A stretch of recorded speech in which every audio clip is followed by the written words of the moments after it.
Om Namo Bhagavate Vasudevaya.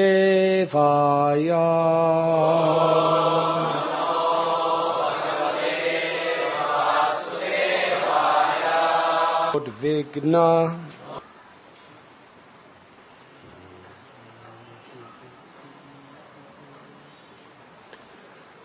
Nodvigna Chito Vyasaneshu Nispriha.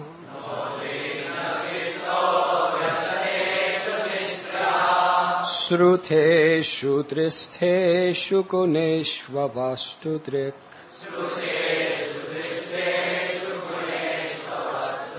Dantendriya Prana Sarira Di Sada.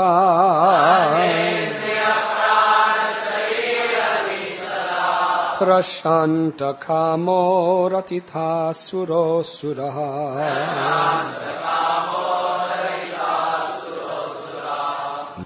Although Prahlad Maharaj was born in a family of Asuras, he himself was not an Asura, but a great devotee of Lord Vishnu. Unlike the other Asuras, he was never envious of Vaishnavas.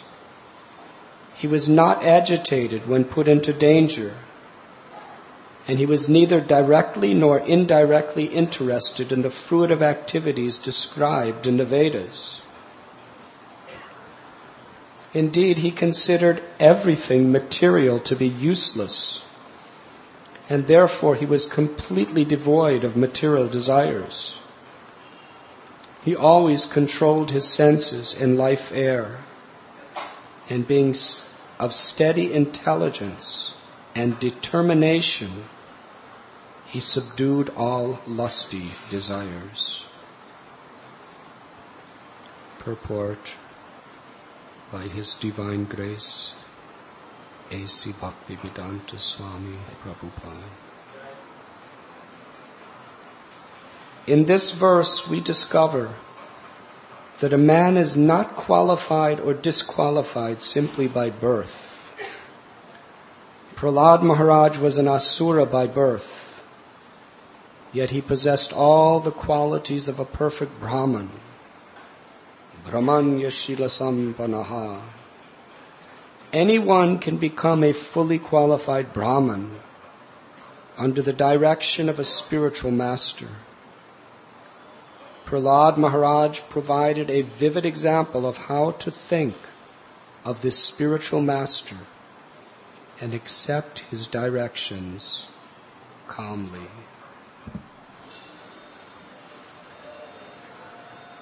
Although Prahlad Maharaj was born in a family of Asuras, he himself was not an Asura, but a great devotee of Lord Vishnu. Unlike the other Asuras, he was never envious of Vaishnavas. He was not agitated when he was put into danger, and he was neither directly nor indirectly interested in the fruitive activities described in the Vedas. Indeed, he considered everything material to be useless, and therefore he completely was devoid of material desires. He always controlled his senses and life air, and being of steady intelligence and determination, he subdued all lusty desires.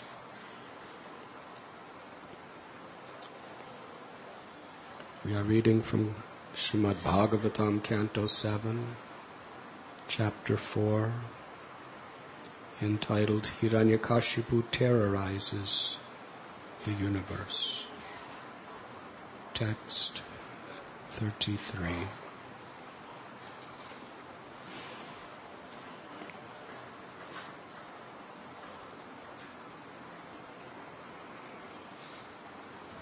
The qualities of Sri Prahlad Maharaj are being summarized herein.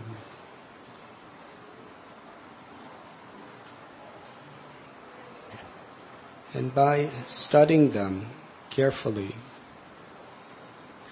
we can truly understand what is a Vaishnava.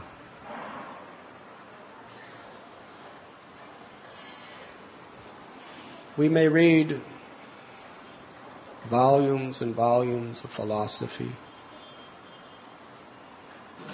memorize many teachings, and even have the power to speak in such a way that people are mesmerized.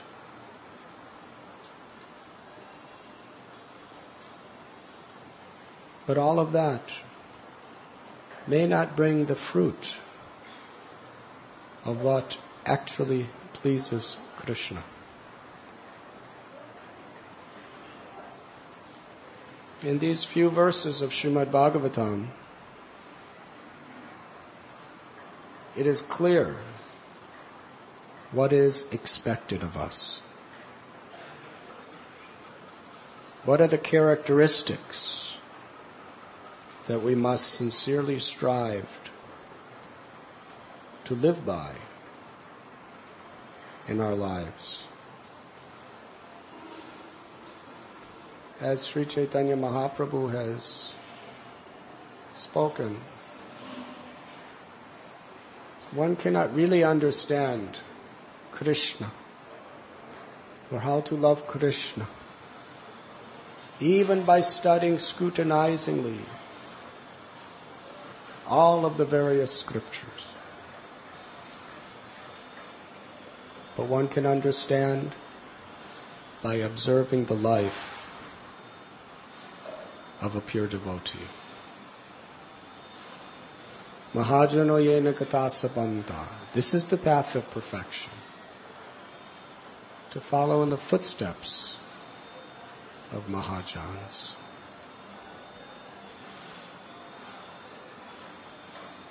Because this is the culmination, the essence of philosophy. It is what all the philosophy is trying to bring us to achieve. These personal qualities. Personal qualities do not necessarily come by getting a position. You may be a temple president, you may be a Sankirtan leader, you may be a counselor. You may be a GBC, a guru, anything. But you will not necessarily adopt those qualities just by having a position.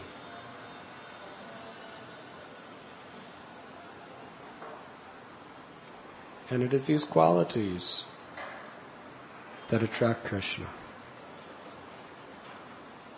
It is these characteristics that actually please Krishna.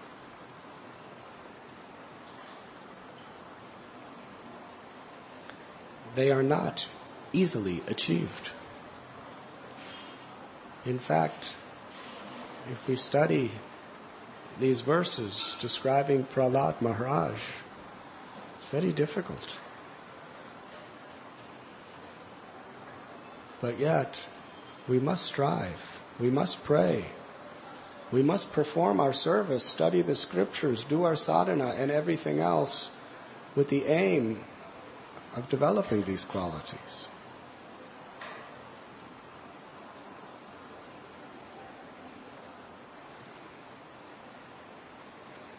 Narada Muni tells the qualities of Prahlad. He was completely cultured as a qualified Brahmin.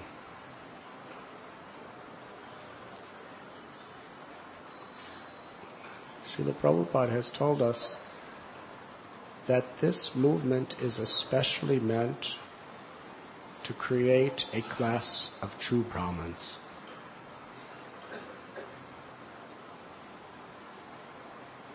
And for one who is a Vaishnava, all the essential, real qualities of a Brahmin are naturally there. even if he may not be performing the occupational duty of a Brahmin.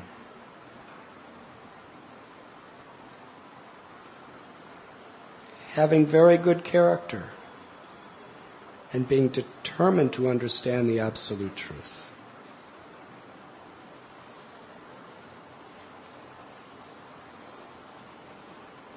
Having a learning, having a yearning, having an eagerness, determination to understand the absolute truth. In school, for most people, if they want to do well in their grades, there has to be a determination to understand the subject.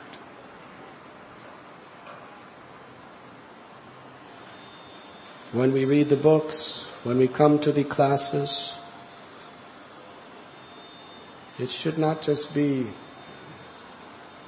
because we're supposed to. It should not simply be for social purposes. It should not be to catch extra rest.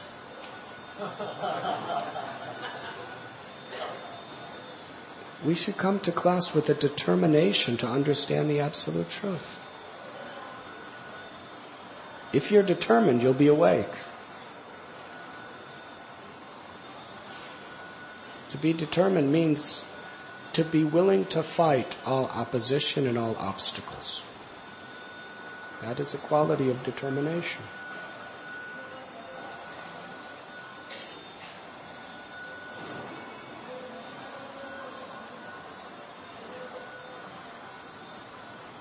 He had full control of senses and mind.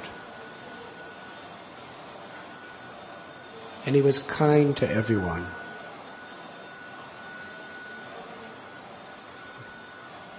It explains his relationships with others.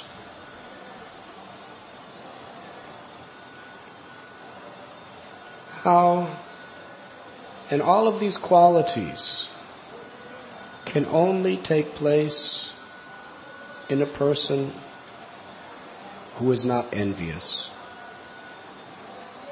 Or at least, at the beginning stages, not acting according to the influences of envy that may be lurking within our hearts.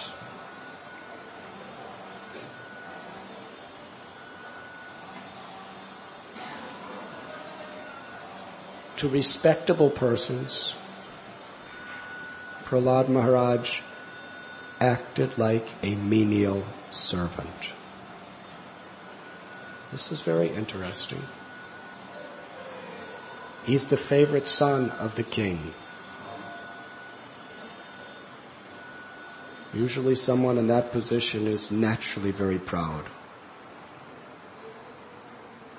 But to all respectable people, Prahlad Maharaj acted like a menial servant, which means he was willing to serve them in any way. Menial servant does not discriminate what is high service, what is low service, what is a prestigious thing to do, what is something that people may even criticize you for doing. Menial servant means you'll do whatever is required to serve that person, to please that person. To those who were poor, Prahlad was just like their father. This is very profound. A father doesn't just give something in charity. A father really cares. Yes? If your child is sick, does the father just say, here's some medicine? Just you're driving in a car, roll down the window, here's some medicine, my son, and drive on. A father really cares with his heart for the welfare of that person. And really willing to extend himself and even make sacrifices. Prahlad Maharaj saw every poor, suffering person as his own son. And what's so beautiful about it is he himself was only 5 years old.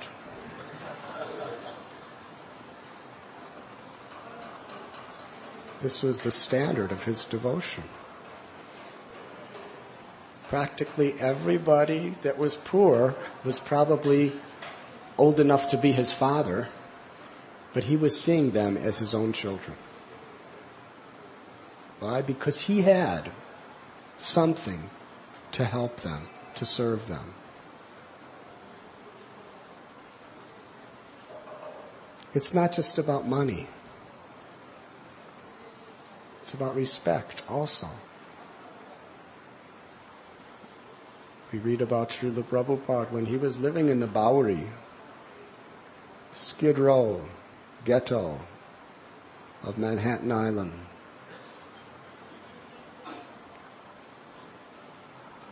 There were people who were really, really poor. Not only poor economically, but poor in every sense of morality.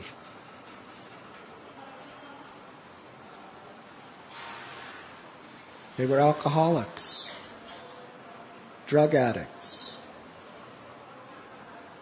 sleeping on the roads, had nothing. Due to their addictions, they just lost everything they had. Completely, totally rejected by the whole society. People wouldn't even want to look at them, see them. They were disgusting.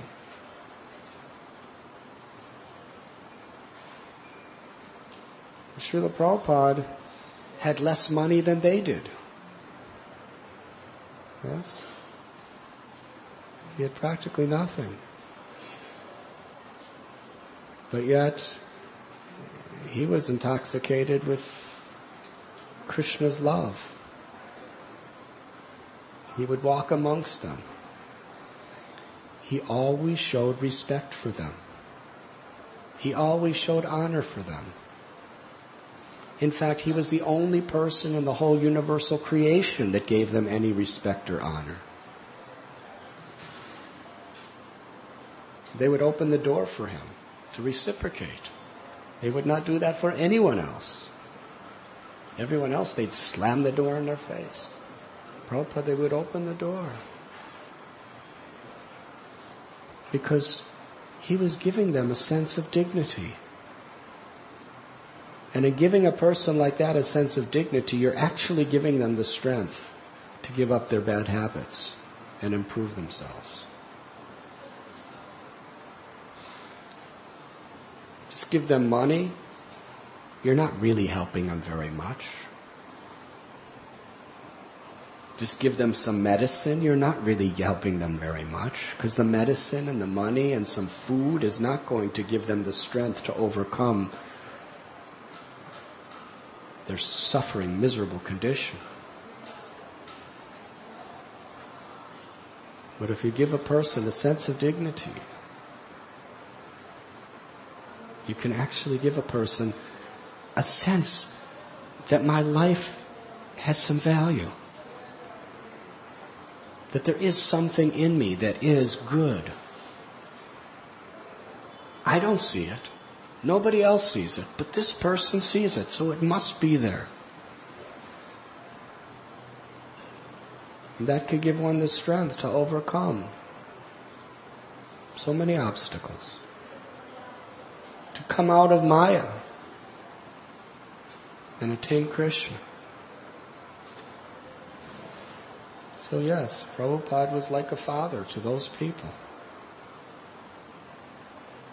And little Prahlad, 5 years old, he was also like a father. He respected everyone. He gave honor to the dignity of every living being. Now, how is that possible? From a psychological perspective, we could analyze how it is very, very vital for encouraging a person who is in a very, very depressed condition. But Prahlad, Srila Prabhupada, and the great souls, they are seeing from a different perspective. Vidyavanaya sampane brahmane gabrihastini sunichaiva swapake cha pandita samadarshana. They are seeing the ultimate good in every living being.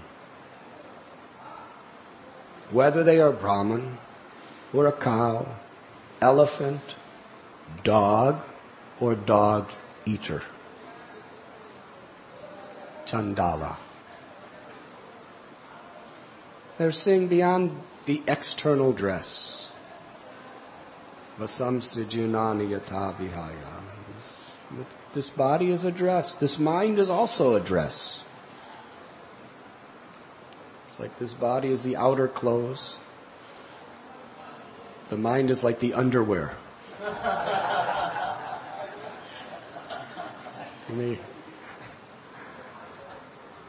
But the soul is the person.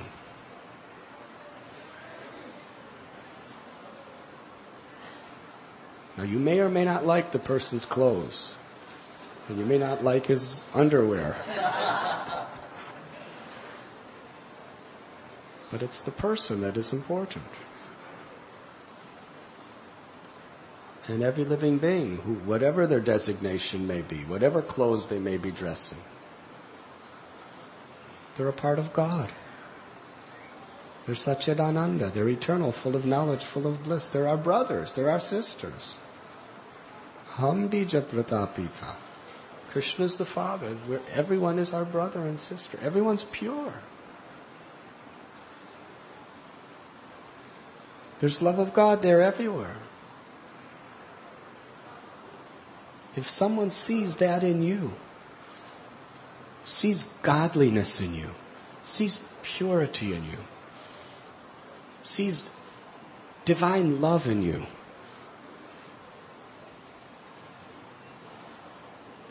that person can really encourage you and also empower you. In psychology, psychiatry today, and in various, new type of methods of trying to deal with people's mental problems, there's a sense of giving a person a sense of self-worth. Yes? Giving a person the comfort that I'm important, that I'm valuable.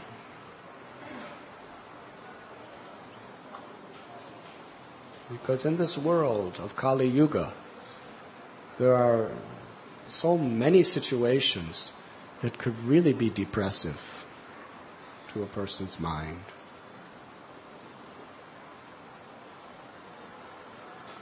So therefore there's like almost a whole movement of just self-care, feeling of self-value.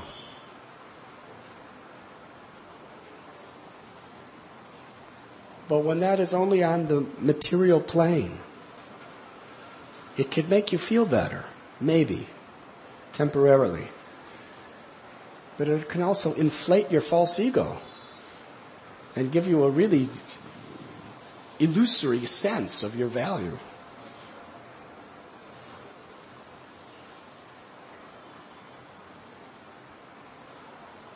But what Prahlad, Srila Prabhupada, or other these great souls, they're not just trying to pump up our depressed ego. They're trying to give us knowledge of who we really are, what we really are, what our real value is. And if you understand your value according to their perspective, you can't think, well, I have real value, but you don't.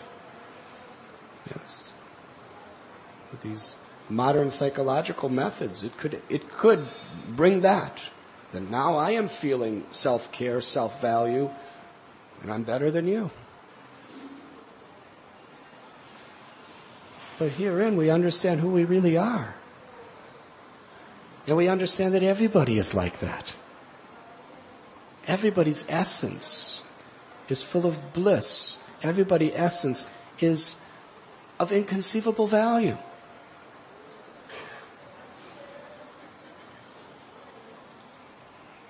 Sometimes Srila Prabhupada compares the Vivinamsa, the soul, which is just an infinitesimal little part of Krishna, who is Vibhu, who is unlimited, to a spark. Krishna is like the sun, and the jivas are sometimes compared to little sparks or rays of the sun. Now, from the perspective of a spark, what is the significance of a spark? Hare Krishna. They're so tiny, so small. Anu, very, very little. They can't illuminate very much. The farther the spark is away from the fire, the less it glows, the less value it has. But when that spark comes closer and closer and closer and closer to the lotus feet of Srimati Radharani, who is the source of all love, of all devotion, then that spark glows brighter and brighter and brighter. And when that spark is very, very close to Shri Radha Gopinath, it can generate light that could illuminate an entire world and an entire universe. That little infinitesimal spark.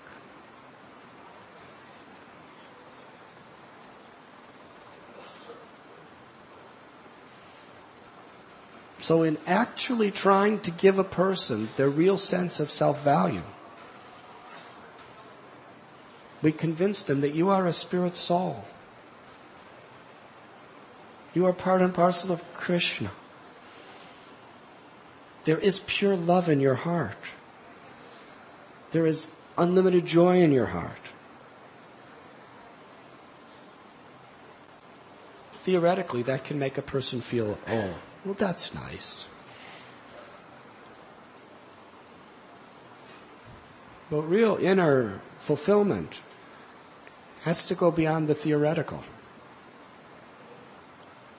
Because the situations that come up in life can very much bewilder us from our theoretical understandings of things.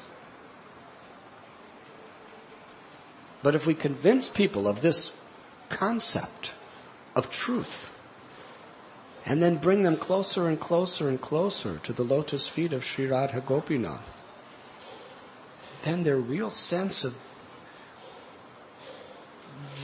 that little infinitesimal soul starts glowing brighter and brighter and brighter.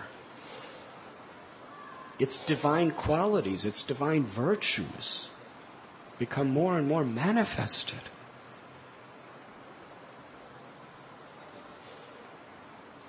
And in the spiritual world we find, although there are unlimited jivatmas, how many jivatmas are in the city of Bombay? Just the rats alone are countless. What to speak of the humans and the mosquitoes and all the microbes and other little cockroaches and everything else. How many jivatmas are here? In India, in the earth, in the universe, in the cosmic manifestation. Could human intelligence ever even create a number that could estimate how many jivatmas are in the cosmic manifestation? Yes? It's impossible. Unfathomable. Well, this is just a small little place. This is just the prison. The amount of people in prisons usually It's a very small percentage of society. How many Jivatmas are in the spiritual world? Goloka Vrindavan. And in the vicinity of Goloka Vrindavan there is Vrindavan, Svetadvip, and then there is Dwarka and Mathura. Unlimited Vaikuntha planets, and in each Vaikuntha planet there is more living entities than in the whole cosmic manifestation. In each of those Vaikuntha planets.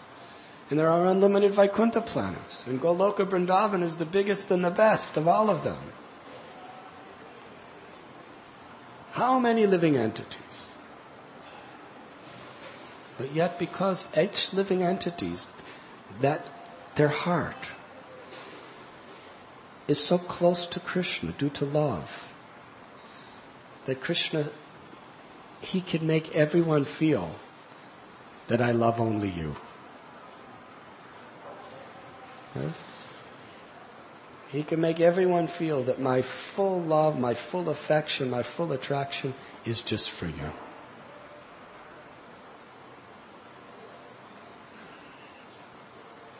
And that doesn't give you a superior complex over others.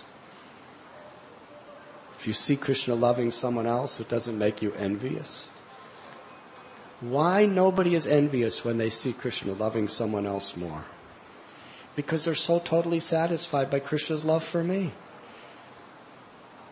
Therefore, the more they see Krishna loving someone else, the more it thrills them, gives them happiness.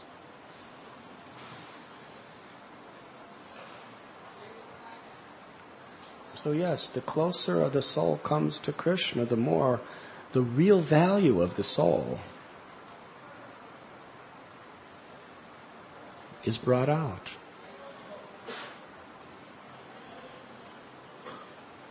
So a real father who is trying to help the poor is not only giving them some physical symptomatic relief, but a person who is giving them the knowledge of who they really are and then bringing them closer and closer and closer to Krishna. Therefore, Lord Chaitanya Mahaprabhu has given an instruction to all you people from India. Bharata bhumite hoila manusya janmajar, janma sarataka kara kara paru upakar. That we should all perform the highest welfare work for human society. And what is that highest welfare work? To bring people closer to Krishna. To feed people, to nourish people on the spiritual platform. And our physical welfare work and our emotional welfare work is always connected to the needs of the soul. That is para upakar. People are hungry. Give them food. They're hungry again. Give them prasad. They'll be hungry again. But in the process of eating that food, you have brought them a little closer to Krishna. You have awakened the soul to its true glory. Hospitalization. Prabhupada in so many words said, we are not interested in hospitals. That is just philanthropy. But if you can give a person medicine, heal a person's sickness, but at the same time put them in an environment where their souls are being awakened, where they're coming close, where that practically burnt out little tiny spark that's just laying in the dry sand, and it's practically, there's no light at all in it. If you can somehow or other bring it closer, closer, closer to the lotus feet of Radha and Krishna, then that type of philanthropy is para upakar.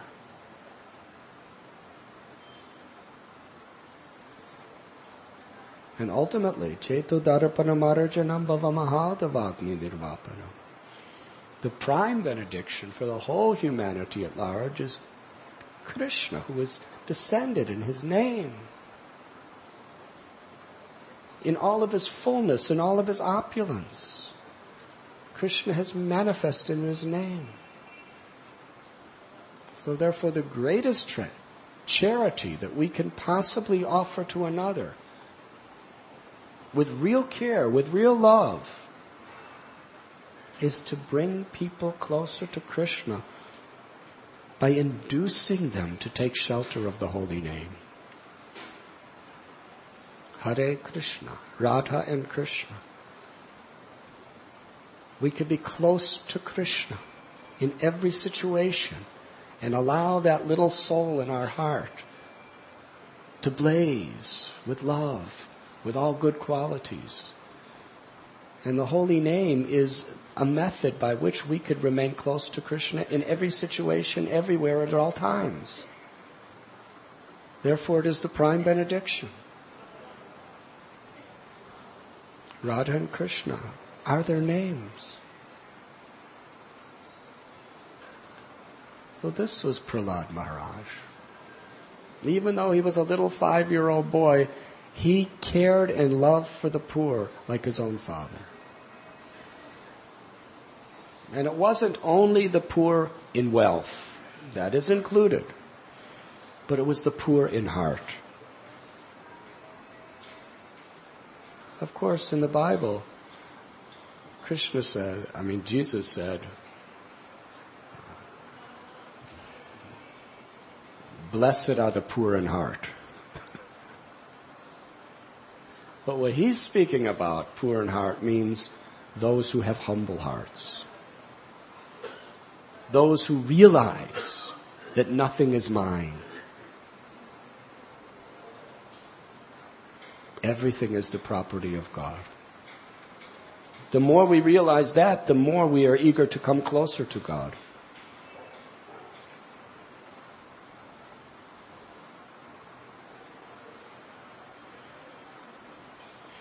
To his equals, Prahlad Maharaj, he was attached like a sympathetic brother.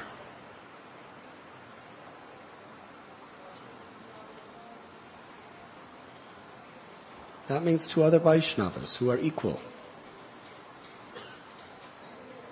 Not just a friend. We should have friendships with our God brothers, our God sisters in this way. Friendship. But what is the spirit of this friendship? There was attachment to them. Like a sympathetic brother.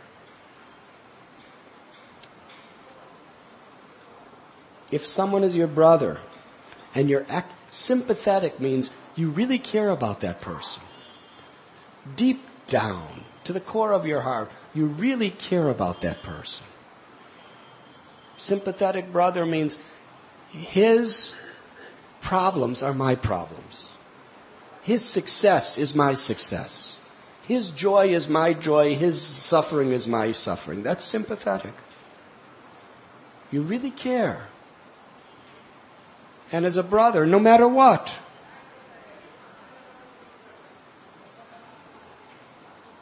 sympathetic brother. And developing attachment on that level.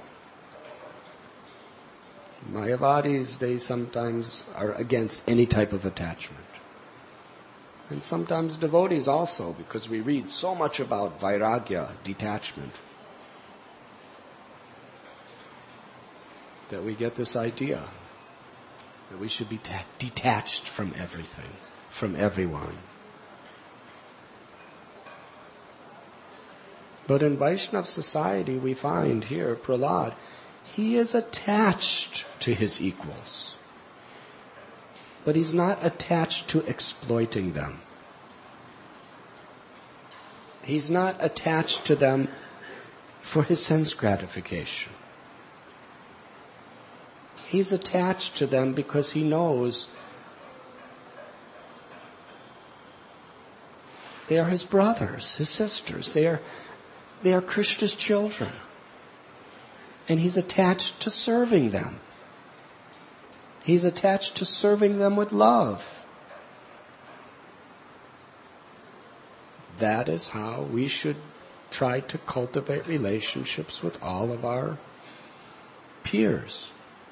An attachment to serving them with love. Rupa Goswami explains the 6 loving exchanges.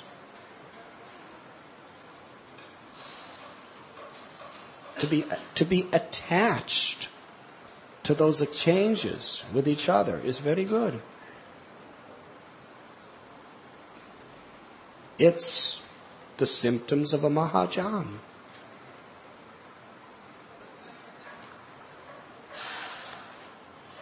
And he considered his teachers, that means Shiksha Gurus, spiritual masters. Prabhupada says he treated his older god brothers as good as the Supreme Personality of Godhead. His teachers, his guru, and his older god brothers, he treated them as good as the Supreme Personality of Godhead.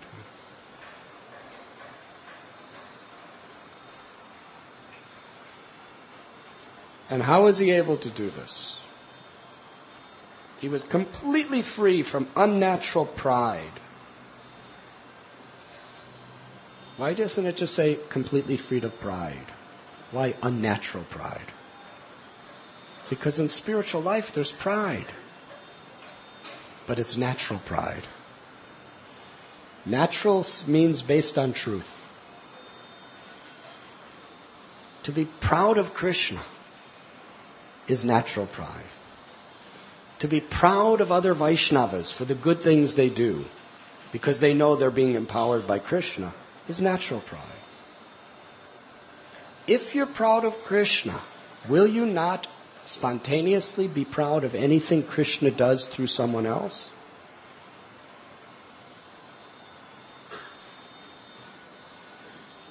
When we glorify Krishna, we're showing our pride in Krishna. Yes? This is my God. This is our God. When we read about Srila Prabhupada, our hearts should swell with pride. Not pride in ourselves, but pride in Prabhupada. And we see anybody serving nicely, being empowered them, we should be swelling with pride. Just see how my God brother, my God sister, how this other Vaishnav, even somebody else's disciples or whatever, how they are empowered by Krishna, Prabhupada and our paramparas to do such nice things. That's natural pride. Because it's focused on Krishna. But false pride, unnatural pride, is when we put ourselves at the center. When Krishna's in the center, that's natural pride. When we put ourselves in the center, that is unnatural pride. Natural pride in Krishna, in Guru, in Vaishnavas, unifies us. Helps us to transcend all envy and disputes. Unnatural pride creates disunity, creates envy, destroys our humility. Natural pride increases our humility. When our pride is with Krishna and others in the center, it makes us humble. When our pride is with ourselves in the center, it makes us egotistic, arrogant.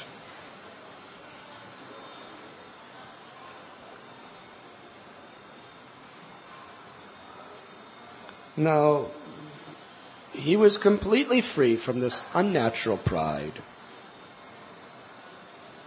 that might have arisen from all the good qualities he had. He had good education, riches, beauty, aristocracy, and so on. This is a very, very divine quality. When you have everything and you're not proud.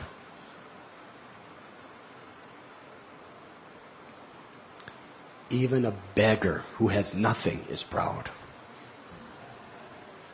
The mind will think of something to be proud of.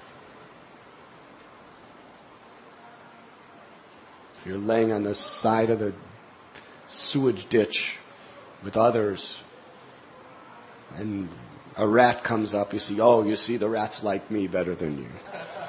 Your mind will think of something to be proud of. It has to. But here, when we find somebody who's wealthy, what happens when you're wealthy? So much power you get from your wealth. And so many people look up to you and ask favors and depend on you because of your wealth. Good education. Very learned, very adept mind to find solutions very quickly, to be able to cite different books, different histories, different equations, whatever it may be. Aristocracy. Beauty. Prahlad was very beautiful. He was so charming. He just attracted everybody by his little beauty. He had everything. But he had no unnatural pride. Why? If you put yourself in the center, then you have to be proud of all those things. But if you put Krishna in the center, then you understand. Krishna tells in Gita, whatever opulences are anywhere in this world, in anyone, it is only a spark of my splendor. Punarmushtaka bhava. Krishna can make you a lion, Krishna can make you a mouse. Nothing to be proud of. God is great. And Srimad Bhagavatam tells how great is God.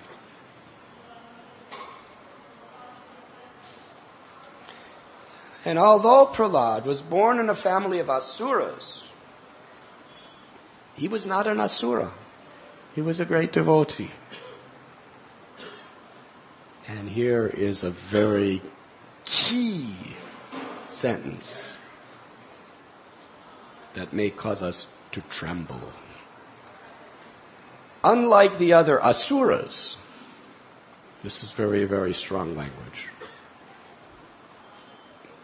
I don't want to offend you, but these are the words of Prabhupada. These are the words of Sutta Goswami. These are the words of Sukadev Goswami.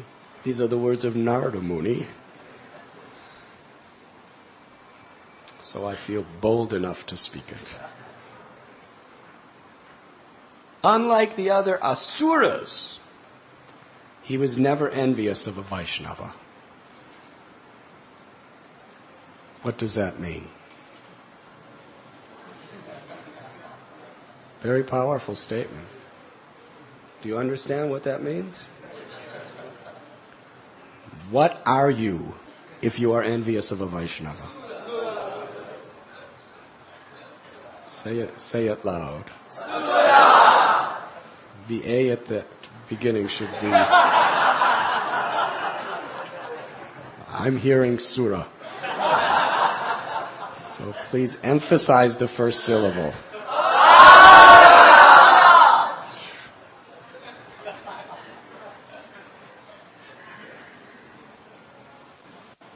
According to Srimad Bhagavatam, if you're envious of Vaishnavas, you are...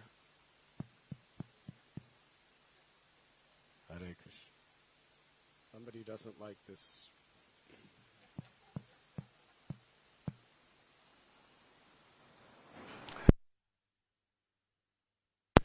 Krishna Krishna Hare Hare Hare Krishna Hare Krishna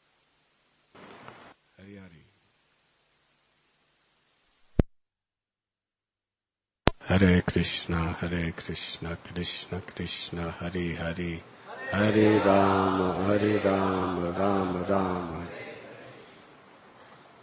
Now certainly, everyone assembled here is a Vaishnava. How many of you have some envy toward another Vaishnava in your heart?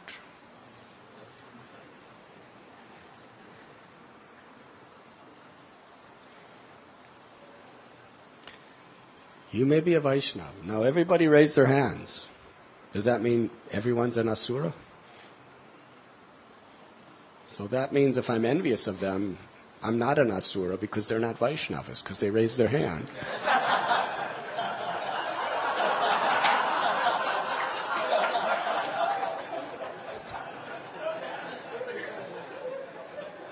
This is the way the mind justifies things.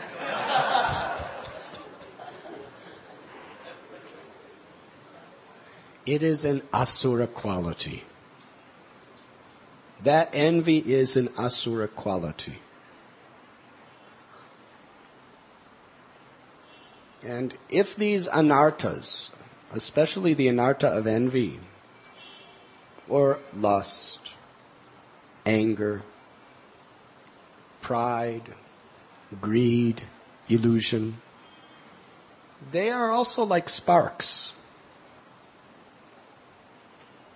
If we are not very, very careful to monitor them, to control them, to subdue them, and that takes effort,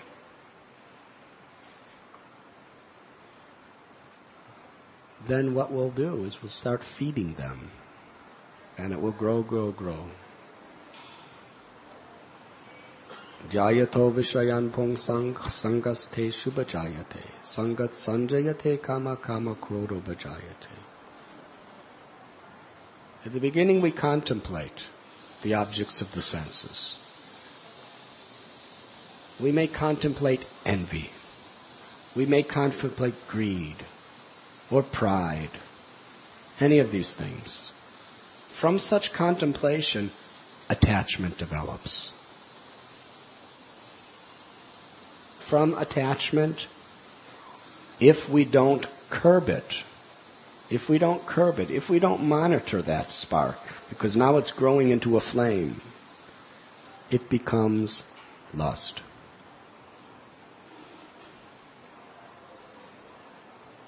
Lust means a craving. Now we could identify this just as the physical lust.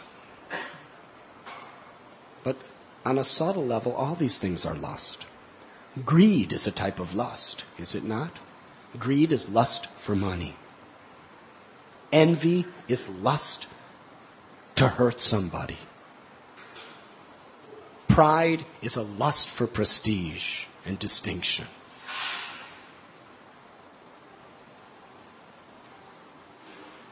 First there's contemplation.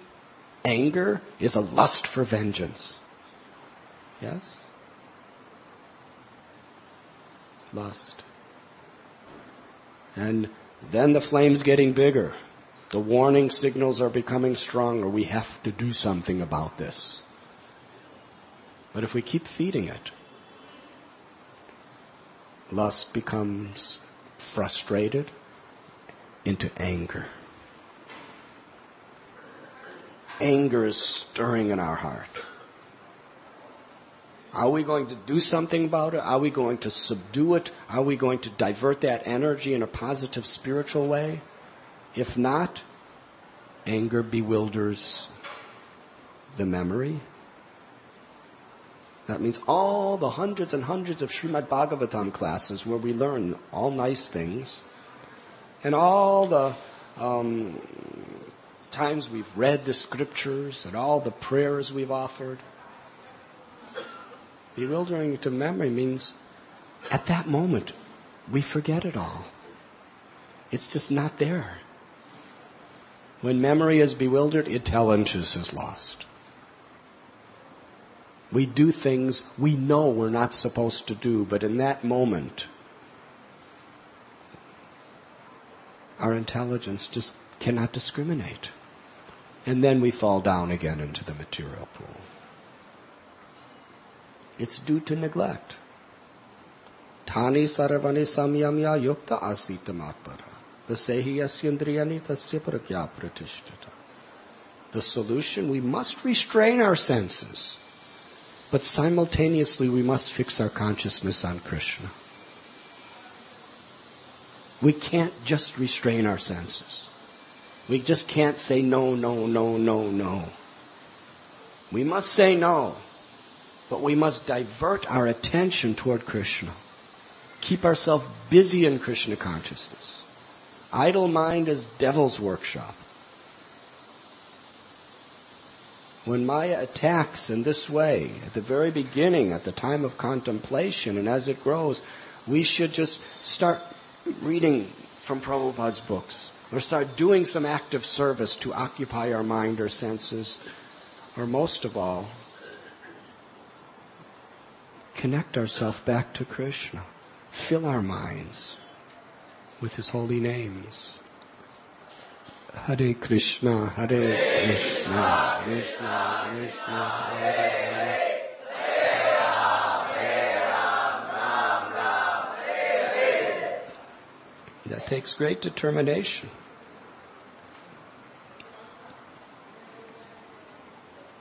Unlike the other asuras, he was never envious of Vaishnavas.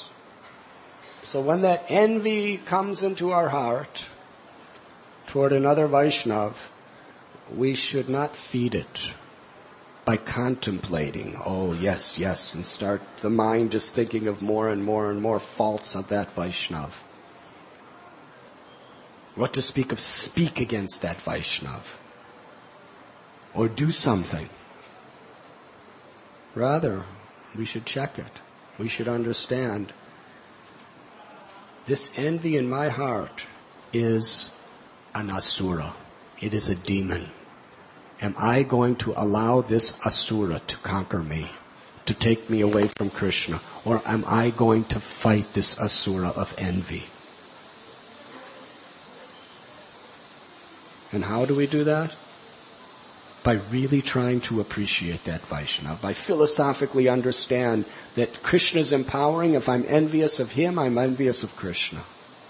Who am I to dictate to Krishna who to empower and who not to? We should feel Krishna is pleased. Krishna is conquered by one who feels joy in the success of others. Krishna is repelled, disgusted by one who is envious of the success of others. So whatever's in our heart, let us act according to what we should be doing. Let us speak what we should speak. That will show our sincerity to not be an asura. Sorry about that, but...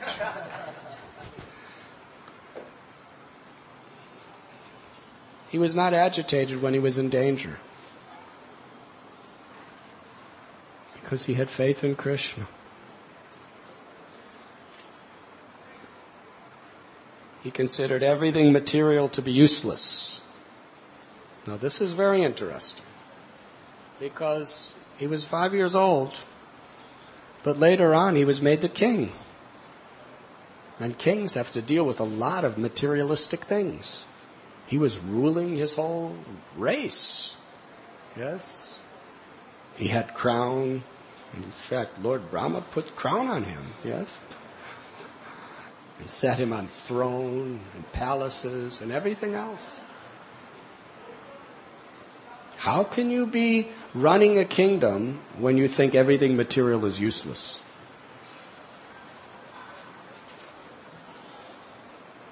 Because he was seeing useless from the perspective of what's of real value.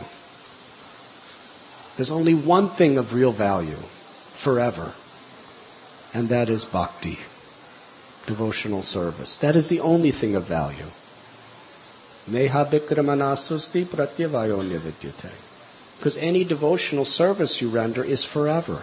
It's never lost. Anything else you earn will be lost. And the more you earn, the more you'll suffer when it's lost. Yes?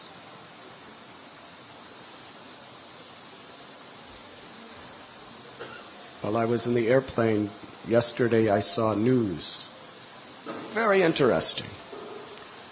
Throughout the ages, India has been famous, or we can say infamous, for poverty.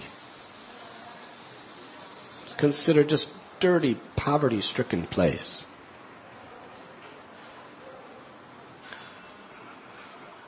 Of the billionaires in the world, in the top 10, there are more billionaires in the top 10 of the world in India than anywhere else in the world.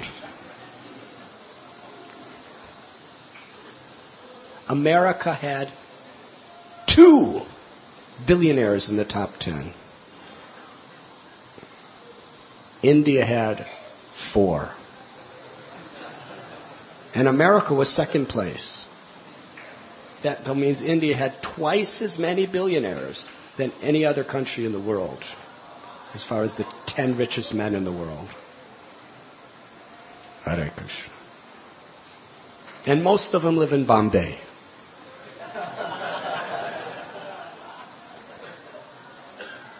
And there was another survey of the 25 dirtiest cities in the world.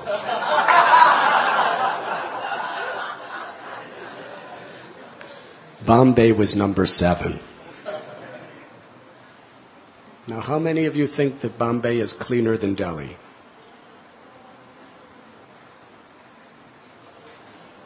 Delhi was number 24.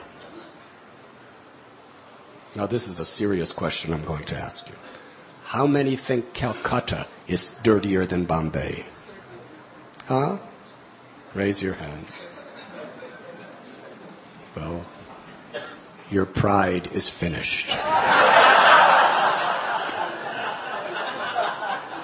Calcutta was thoroughly examined. It's not even on the list.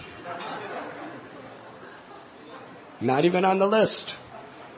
Bombay's number 7. That means we're far filthier than Calcutta. What that has to do with class, I'll try to figure out a connection.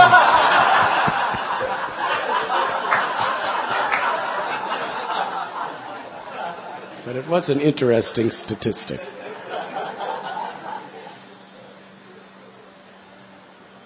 So all these billionaires,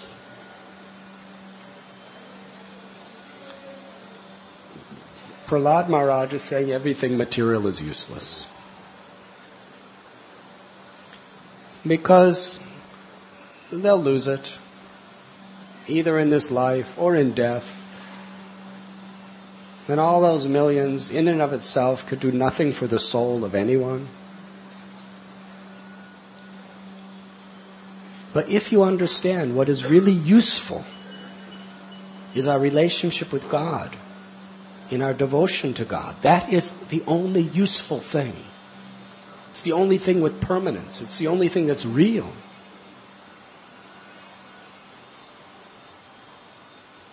Then yukta vairagya. Then we could use all of those things in a useful way because we're using them in devotion, in devotional service. Millions of dollars, billions of dollars, quadrillions of dollars, trillions of dollars, everything could be used in Krishna's service, and when it's used for the proper purpose with the right consciousness, then the thing itself is very useful. Material and spiritual. Everything in this world, Rupa Goswami describes, is spiritual by nature. Om Purnamada Purnamidam. Everything is coming from Krishna. Krishna is spiritual. How can darkness come out of the sun? Only when you turn away from the sun is there darkness. So everything is Krishna's energy. And if you use Krishna, if you're looking toward Krishna and using Krishna's energy for Krishna's pleasure, then everything is spiritual. When we use things looking into the darkness of the shadow, then everything is material. So for Prahlad Maharaj, everything material was useless. That means anything separated from Krishna is useless. And therefore he could use the whole kingdom and all the resources of the kingdom in useful ways because it was in the service of God. And what is the greatest service of God we can perform in this world? To bring the spirit souls closer to God. That is God's mission in this world. In the Srimad Bhagavatam, 3rd canto, it is described that the whole purpose of material existence is to facilitate the conditioned souls to go back home, back to Godhead. That's the reason of creation, to facilitate conditioned souls to go back to Godhead. And all the sufferings and all the heavens and all the hells and all the dualities and all the three modes and everything else is all just those facilities.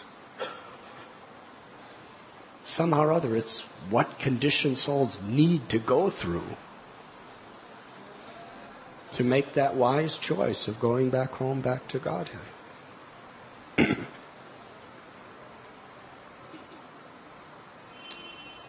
He was always controlled his senses and life air, and being of steady intelligence and determination, he subdued all lusty desires. This is the way to subdue lusty desires. We must, first of all, have steady intelligence. That comes by hearing regularly. Sravanam Kirtanam Vishnu. The first process of bhakti is sravanam, hearing. Hearing Harikatha, not hearing newspapers and all these other things. We may get some information that we could use in Krishna's service for those purposes. But we shouldn't enjoy them. Yes? We should enjoy, we should take inspiration in hearing about Krishna, hearing the philosophy of bhakti. And by nasta prayeshu bhadreshu nityam bhagavati sevaya, by hearing regularly, our intelligence is steady. But then with that steady intelligence, determination is required. To practice it, no matter what. Even in the face, or even when being confronted by temptation, danger, threat, we should be determined. Determined to be steady in our intelligence, to make the right choices. Recently in Mayapur, our godbrother Anuttama Prabhu defined the meaning of responsibility.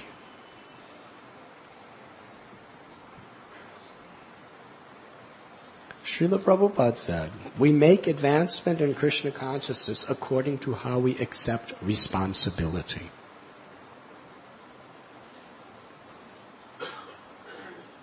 So this is a very important word. We make advancement in Krishna consciousness according to how we accept responsibility. But how can you accept something if you do not know what it means? How many of us really know what responsibility means?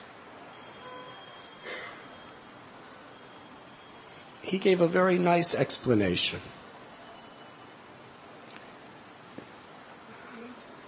Responsibility is 2 words. Ability, yes, and response. Does that answer your question? So whatever comes in our life, whether it's temptations, from within or without, whether it's confrontations from within and without,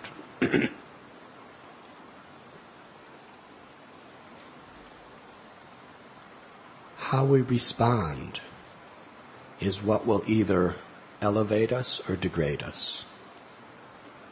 Responsibility means our ability to respond in every possible situation in Krishna consciousness is how we make progress. The choice that we make in every provocative condition that may come in our life. Oftentimes in lectures of marriage, we say that don't worry about love, because you don't know what love is, especially when it's between a man and woman. That's the most bewildering misconception of love, usually. Yes? Because it's based on physical features, it's based on personality traits, it's based on maybe theoretical astrological compatibilities. It's not about love. It may be about attraction. But that attraction is very much emotional and physical. And what happens with emotional, physical attractions? How long do they last? They may last a few hours. They may last a few days or maybe a few years. But then, familiarity breeds contempt. And soon, the attraction's gone. The thrill of our relationship, that thrill, it's gone. Forever. But I start feeling some thrills coming from somebody else now.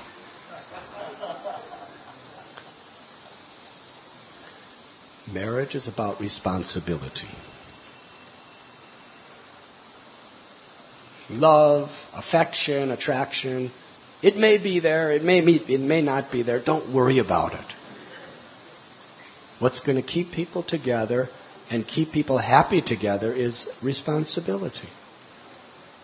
That means our ability to respond to each other, to situations, to everything, in a way that is pleasing to Krishna.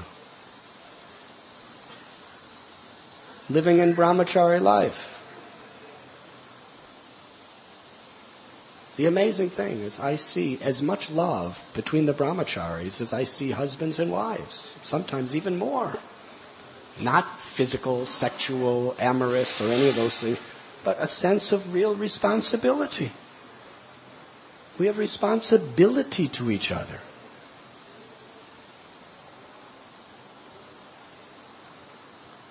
So steady intelligence, determination. Determination in this sense really means determined to be responsible. To be able to respond properly in every situation. Now, Srila Prabhupada in his purport, I guess this is the beginning of class.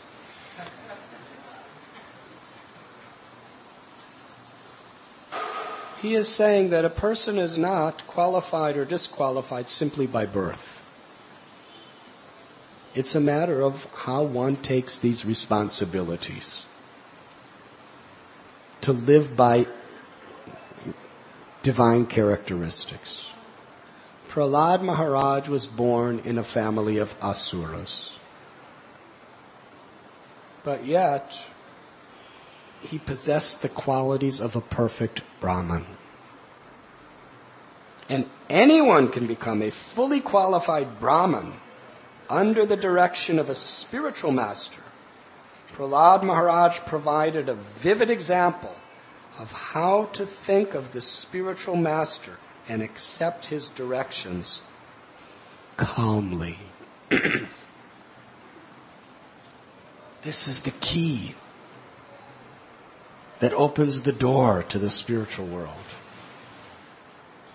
All of these virtues and divine qualities of Prahlad Maharaj are all built on the foundation of his accepting the directions of his spiritual master. Yes. And if we study DNA and genes and all these things, coming from the semen of Hiranyakashipu is a very dangerous situation. And all the demigods are greater scientists than anyone on this earth. They know all this DNA stuff and how the genes work and how you adopt different qualities from your father and from your mother and everything like that. They very expert. Like father, like son. Chip off the old block. So they're dealing with Hiranyakashipu. And here comes another one. So they couldn't do anything when Hiranyakashipu was present because he was too powerful.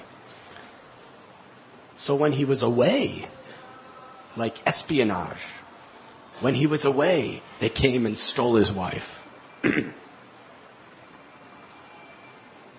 Kept her in the prison of their control, with the sole aim to murder the child when it was born. Yes? Narada Muni came, said, actually, this child will be a great Mahabhagavat. They trusted him. Narada Muni preached to the mother and the embryo. Prahlad, in the womb, surrendered his life to the teachings of Narada Muni. And he gave all credit to that only. He was preaching to his father. Tatsaru manye suravarya dehinam sadasamadvignadiyam sadgrahat hitvatma patam grihamanda kupam vanam gato yad dharimashrayeta. Hiranyakashipu asked his little 5-year-old Prahlad, what is the best knowledge you have learned in school? Prahlad Maharaj says, one who considers this body to be the self and who considers the things related to the body to be mine is in illusion. He's in ignorance. My father, you should just give up all your ignorance and you're in a dark, deep well. He's the king of the universe, sitting on a throne. And Prahlad saying, you're in a dark, deep well. Who are you to tell me? Therefore, you should give it all up and go to Vrindavan and surrender to Krishna. Where did he learn this? When he was preaching to his little friends, they said, where did you learn this, Prahlad? You're in the same school as us. Certainly not at home. He said, everything I learned is from my Guru Maharaj. And when Narasimhadev finally came and appeared only for the pleasure of Prahlad, liberated his father, Narasimhadev asked Prahlad, ask any benediction. Prahlad Maharaj with folded palms. He said, I am nothing but an asura, born in an asura family. I'm the lowest. But due to the mercy of my Guru Maharaj, Narada Muni, that is my only qualification. So Prahlad Maharaj, under all circumstances, responsible. He responded to blasphemy. He responded to the temptations of being the king of the universe. He responded to dangers of being thrown in the ocean and thrown in fire and thrown under the feet of stampeding elephants, thrown into pits of venomous snakes. Any one of us, we just see a little snake. We don't even know if it's envious. And we run away. He was thrown into a pit of venomous snakes. How did he respond? By taking shelter of the directions of his spiritual master. That's all. He had that determination.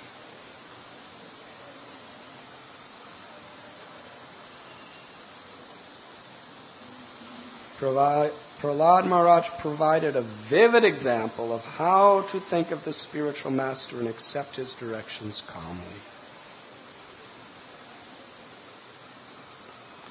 Srila Prabhupada had such great faith in this principle. Otherwise, how could he go to the Western world? There were no Brahmins in the Western world. How could he give Brahminical initiation, even though he was condemned and even had death threats from people in India? Because he had complete faith that if one simply accepts the directions of the spiritual master, one is truly a Brahmin. One is a Vaishnava, greater than a Brahmin. That was the main thing that Bhakti Siddhanta Saraswati Thakur, he was not allowed in the temples of Vrindavan. They locked the doors with his disciples. He had death threats. In Navadvip, he was stoned by people who wanted to kill him, ridiculed, blasphemed. Why? For one reason. Because he was giving Brahminical initiation to people who were of lower castes. Why did he risk so much to do that? Why did Prabhupada and Bhakti Siddhanta Saraswati Prabhupada endure so much persecution for that? Because it is the truth. Chaitanya Mahaprabhu, Advaita Acharya, they gave the most exalted position to Haridas Thakur, who was an outcast. Narottam Das Thakur was also death threats and all sorts of blasphemy because he was Kayashta, which was considered a Shudra by many. And he was giving initiation to Brahmins.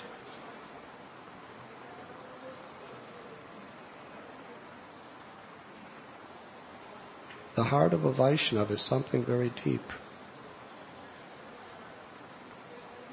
Today is the disappearance day of Jagannath Das Babaji Maharaj. He appeared in this world sometime in the mid or late 1700s. And that was in Bangladesh. After he became a Babaji, he would spend half the year in Vrindavan. He lived actually many years in Vrindavan. And then later on, he would sometimes be half the year Vrindavan, half the year Navadvip.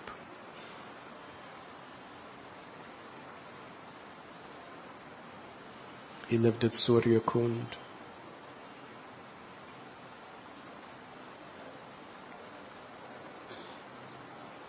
Many beautiful stories.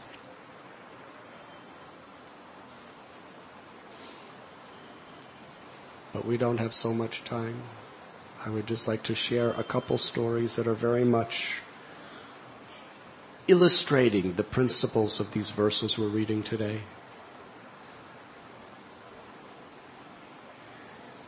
He lived to over 147 years old. He would be half the year Vrindavan, half the year Navadvip. Bhakti Vinod Thakur, he on a trip to Vrindavan first met Jagannath Das Babaji Maharaj. And in his heart of heart accepted him as his prominent guru in life. Even declared him to be the commander-in-chief of all the Vaishnav community.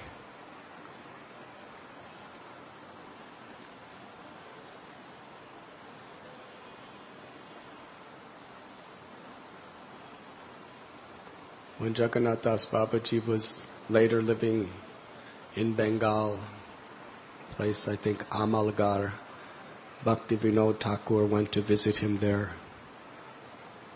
and deepened the quality of their association. Bhakti Vinod Thakur invited him to come to Navadvip. He was living in Kulia area. He was very old. He had a servant named Bihari. And Bihari was very strong. He would carry Jagannath Das Babaji in a basket on his shoulder. And when they were going from Amalgarh to Navadvip, Bihari Lal arranged for a simple but nice guest house for him to stay in. When they arrived, Jagannath Das Babaji Maharaj said, "I will not stay in a guest house. Let us live under a tree near the bank of the Ganges." So he was living under a tree. So Bhakti Vinod Thakur built him a nice bhajan kutir right there near that tree. It was built by Bhakti Vinod Thakur. And then some other wealthy people, they built some other little huts close by for his disciples, other Babajis, to live. Jagannath Das Babaji would love to go with Bhakti Vinod Thakur from village to village to promote the chanting of the holy names.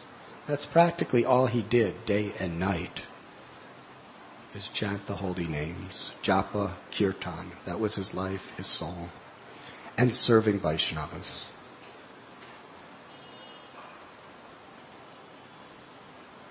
One time in his hut,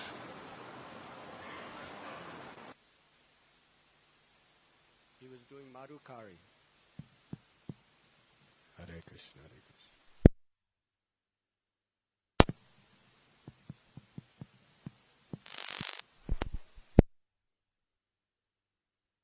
Krishna, Hare Hare.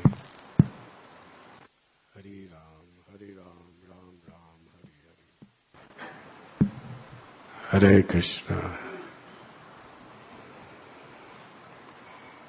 Hare Krishna, Prabhu, what are you doing? He doesn't know. Okay.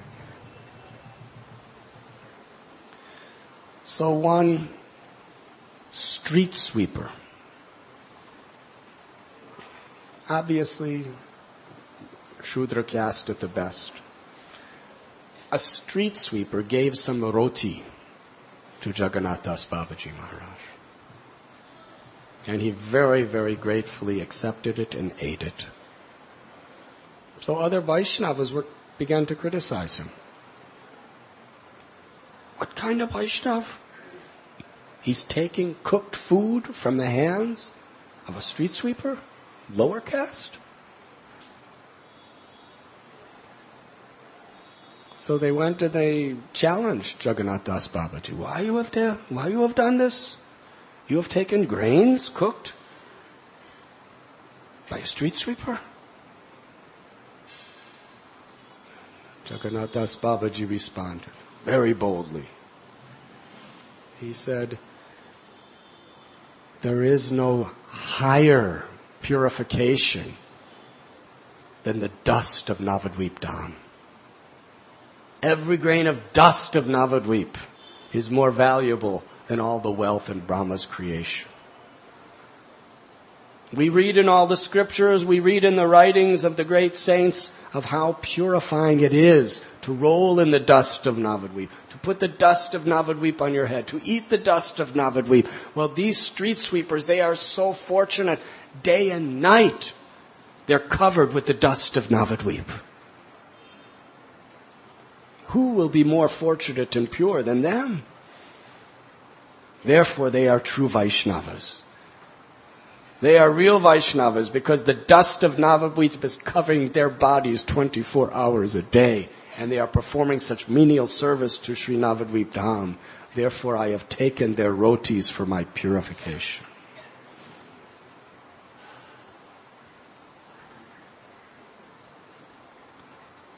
Another time he was eating, Bihari Lal would put a big plate in front of him and bring him some prasad. He would be eating the prasad. And not far away, there was a dog that had babies. Some people say there were 5 little baby dogs, puppies. And these puppies would see plate of prasad as he'd eating. And they'd run up and start eating off the plate with him as he was eating.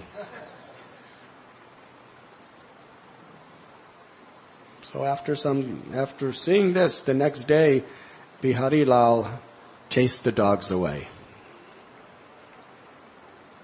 Jagannath Das Babaji was about to start his prasad. He asked his servant, "Where are the dogs?" He said, "I am fasting until I have the association of these dogs." So he would not touch anything. Wouldn't eat. And then Bihari Lal brought the dogs back. They were just gathered around in a circle around the plate, and Jagannath Das Babaji was eating very blissfully. And he called out, "These are not ordinary dogs. These are dogs of the holy Dham. All glories to the dogs of the holy Dham of Navadvip."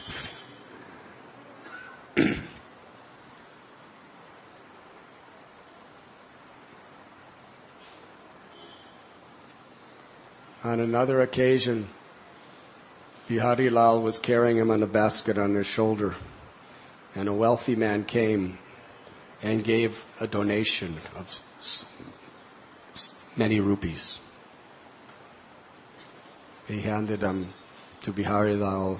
Bihari Lal handed them up to Jagannath Das Babaji in the basket. Jagannath Das Babaji Maharaj said,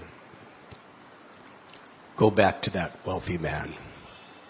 They went back. Jagannath Das Babaji said, "Take this money back."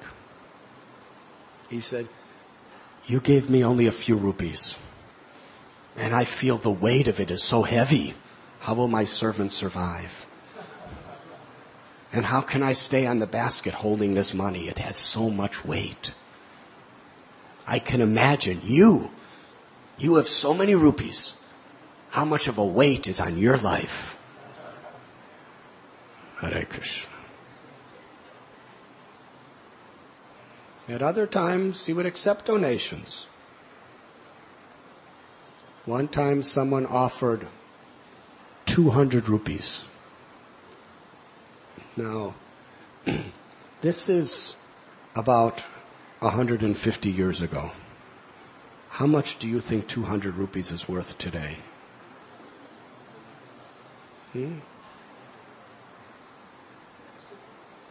Anyone like to guess? Sachinandan, Satyada. Crores.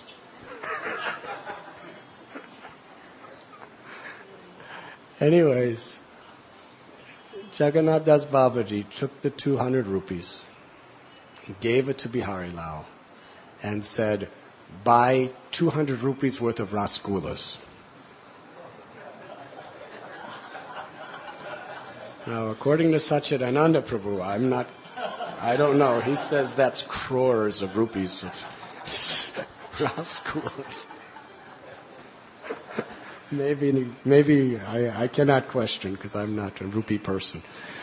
But he took all that large amount of money and bought rasgullas, and Jagannath Das Babaji said, "Feed them to the cows of Navadvip, but don't give a single one to those bogus Babajis."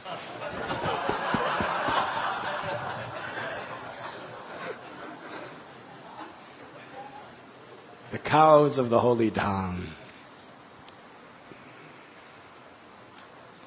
And his humility.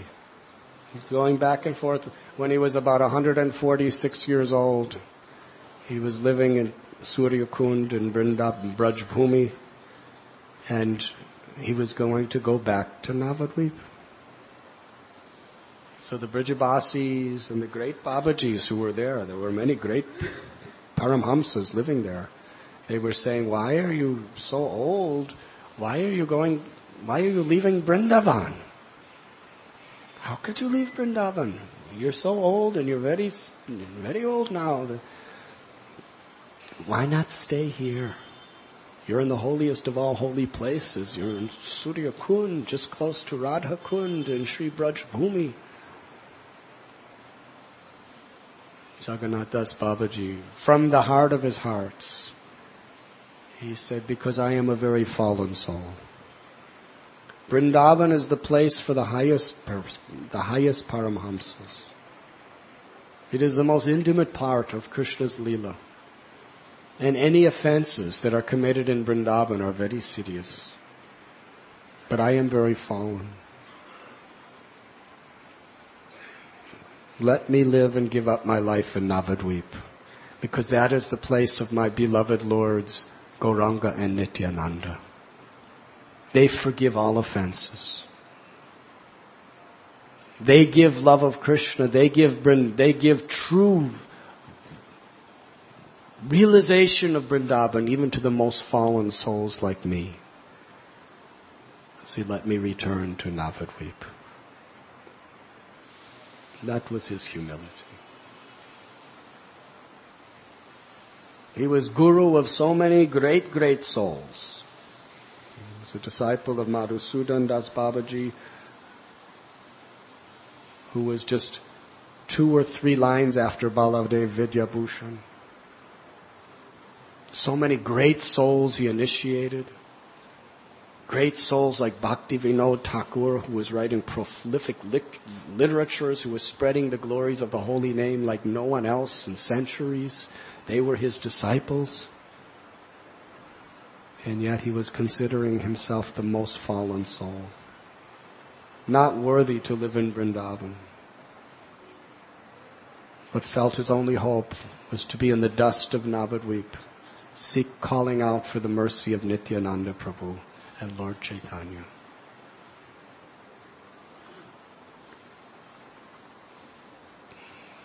That was his last day in Vrindavan. And of course we know the story. He was so exalted by all the sages and Vaishnavas that when Bhakti Vinod Thakur had that vision of where the true birthplace of Lord Chaitanya was, now this was strongly controversial even to this day. Because in the Kuliagram side of Navadvip, which is now the town of Navadvip, there has been for hundreds of years a place that has been worshipped as the birthplace of Lord Chaitanya. Bhakti Vinod Thakur, from his examination of scriptures and ancient maps and discussing with very, very elevated divine Paramhamsas, he realized it cannot be the place. Vaishnavas just found that place and created it because they would get pilgrims, they would get money and so many other things. Or perhaps maybe just so that there would be some focus on Lord Chaitanya's birthplace. But he found the real place was on the other side of the Ganga. He had a vision of light emanating from that place. And he went there and saw all tulsi plants growing. Although it was the property of Muslims, it was just a field. Still, in that place there was only tulsi. Nothing else would grow but tulsi. And from ancient maps, from ancient scriptures, he was convinced this is the place. But his final confirmation had to come from the realization of Jagannath Das Babaji Maharaj. He was very old. Biharilal brought him the basket. Bhaktivinoda Thakur set him down. Jagannath Das Babaji leaped out of his basket, dancing ecstatically, crying out the holy names of Sachinandan, Gaur-Hari. Then Bhaktivinoda understood, yes, this is the place. Jagannath Das Babaji said, with all certainty, this is the appearance place of our beloved Lord, Sri Chaitanya Mahaprabhu.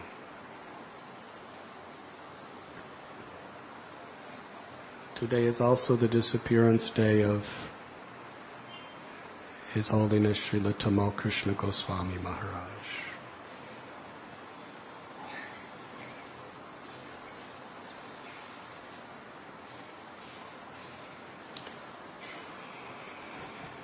It's already 11 o'clock, and Srimad Bhagavatam is way beyond its boundaries. Should I speak a few words about Tamal Krishna?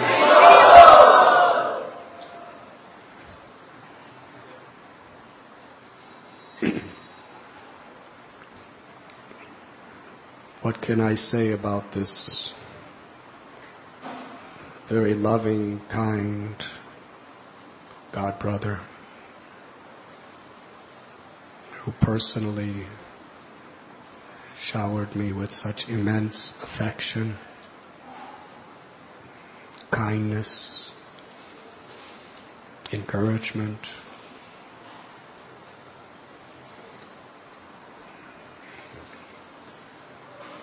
I believe in 1968,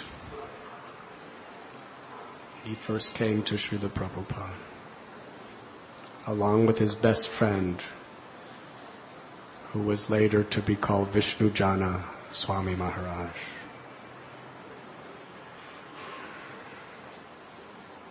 They came to San Francisco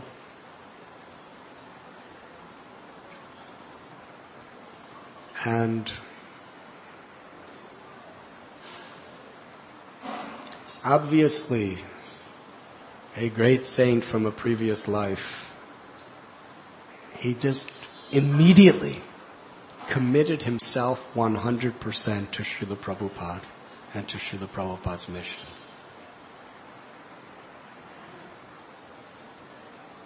Now in these days there was not much of an institution of ISKCON. There was a little storefront on the 22nd Avenue in New York, and there was a little storefront in San Francisco. In San Francisco in those days, I don't know if anybody wore dhotis or shaved their heads. It was very simple. But he joined there.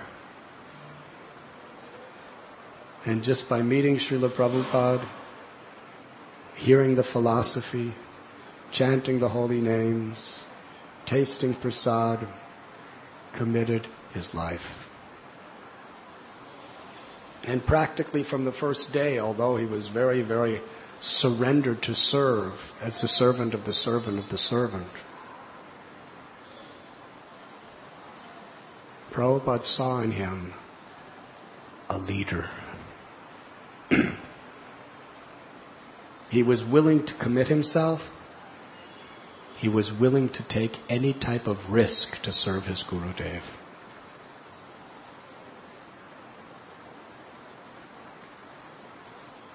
Srila Prabhupada would often say, nothing great can be done without taking risk. If you're not willing to take risk, you will remain mediocre at the best. Prabhupada took such immense risks. Getting on the Jaladuta with 7 rupees. Or 40 rupees. 40 rupees.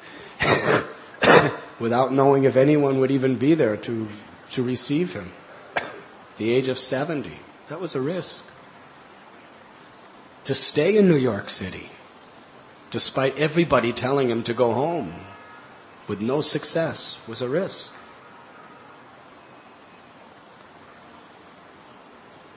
When they gave him that little storefront Mukunda Maharaj, Janaki, Prabhu, Mataji, they told him, we can help you with the first month's rent, but we don't think we'll be able to help you beyond that. He didn't know anybody. And yet he signed the contract, took the storefront in Manhattan. That was a risk.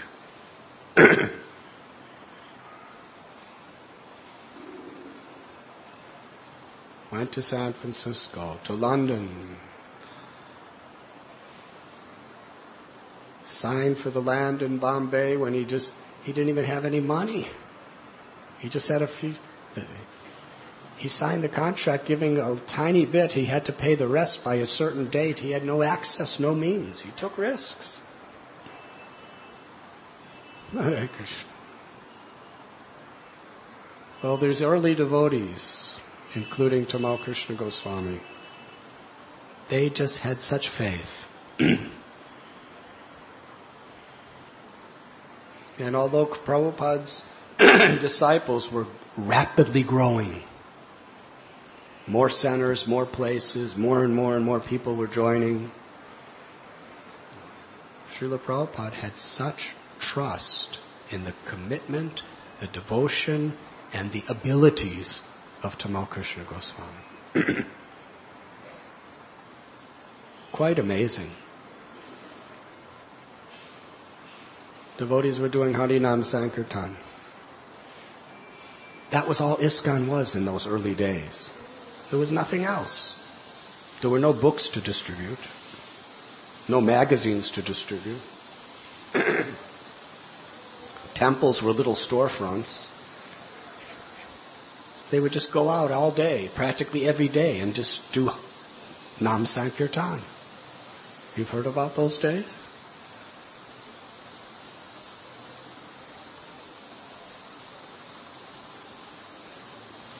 Srila Prabhupada ordered Tamal Krishna Goswami to organize first-class Sankirtan parties. First time. Most important service of all of ISKCON. He put him in charge. And where people were just, devotees were just going out, all scattered out, Hare Krishna, Hare Krishna. He actually organized them, had them dressed in a proper way, and had them playing the right rhythms and singing the right melodies and going to the right places. He actually organized and systematized Nam Sankirtan. And not only that, he propagated it. He inspired them. He encouraged them with such faith to go out every day, all day, and do Nam Sankirtan. And it was so incredibly successful that Srila Prabhupada told Tamal Krishna Goswami to go to all the other centers in ISKCON and organize Nam Sankirtan the same way. And he went to Los Angeles, later went to London, New York.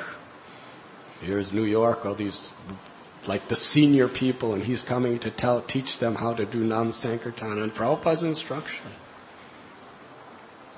Amazing. And then there was Back to Godheads. Devotees were doing Nam Sankirtan and distributing Back to Godheads.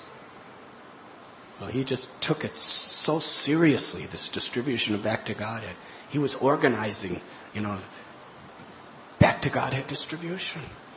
At that time, when it first came out, and even a couple years later, the distribution was practically nothing. Tamal Krishna Goswami was determined that he would organize thousands of Back to Godheads to be distributed. He told Prabhupada, this is what I want to do for you. And he did it. He was distributing more Back to Godheads than the whole rest of the movement put together under his inspiration. So Srila Prabhupada told him to go from center to center to inspire people and to train people how to distribute Back to Godhead. Then sometime later, Prabhupada started just printing his books. And Srila Prabhupada had that faith and that trust in the determination, the commitment, and the enthusiasm of Tamal Krishna. At that time he was Grihasta, I believe. And he just systemized, organized, and inspired book distribution. Very much. In various parts of the world. Spearheaded.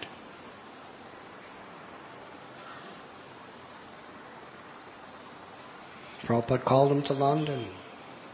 Called him to various centers in America. Nam Sankirtan, back to Godhead, book distribution. Helped him organize the temples. Develop standards of cleanliness for the temples. Deity worship. He was really like Prabhupada's right-hand man in so many ways. And then when Prabhupada came to India, that was the most difficult project. He called for some of his disciples to come. At the end of 1970 they arrived. They were having nice programs. Devotees were amazingly received by the people of India. But as far as organizing a movement here, anything the devotees tried to do, they were getting cheated.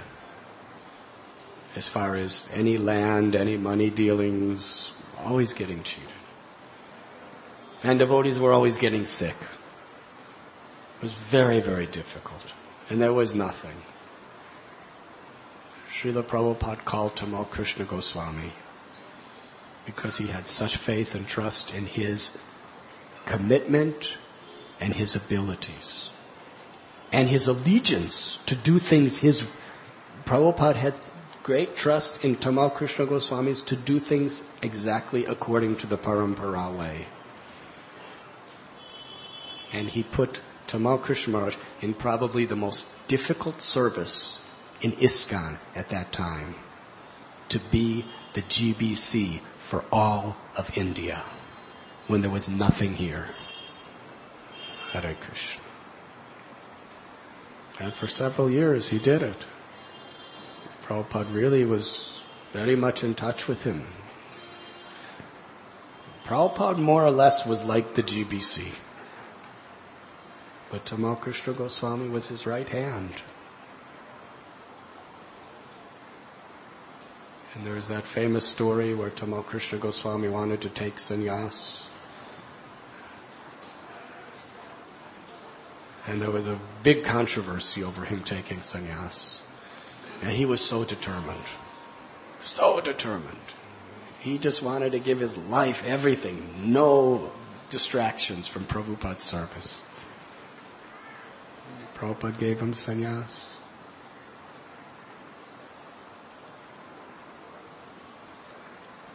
And he saw how Prabhupada loved book distribution.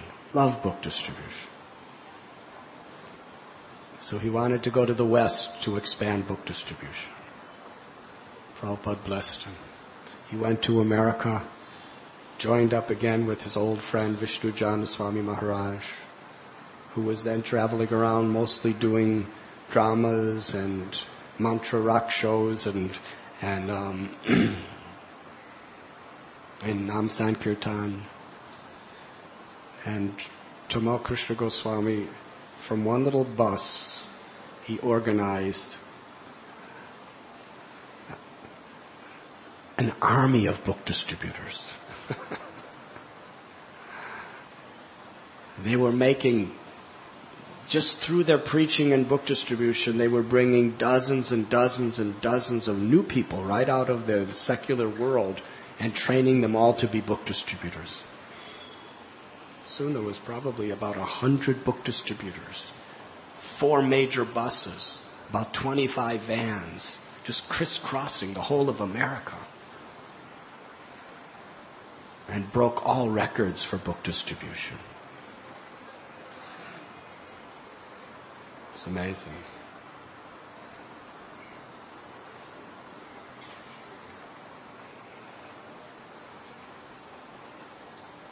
Srila Prabhupada called him for so many projects. Yesterday I was in Calcutta Prabhupada was struggling to get some land in Mayapur.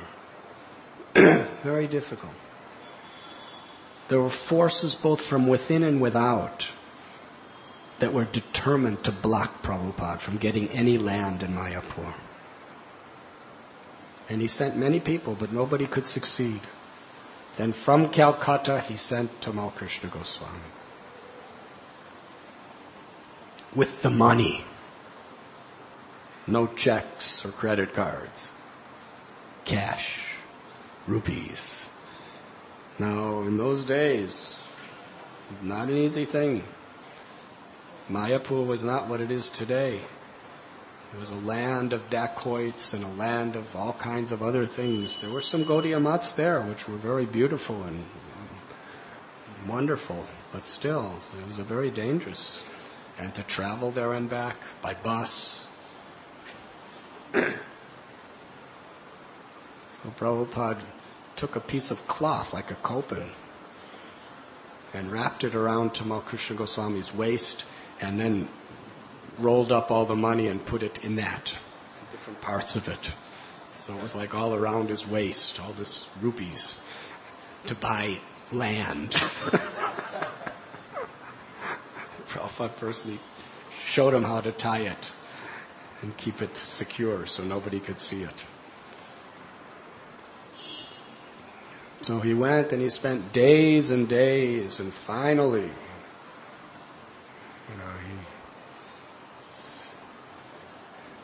he convinced the people to sell him the land. And all those rupees, they were mostly in small notes, because Prabhupada didn't have big notes. He had to write down the serial number of every note in order for the transaction to be acceptable. He did it. He got the deed. It's impossible. And in the middle of the night, he came back to Calcutta, and he saw Prabhupada's light was still on. He was translating his books.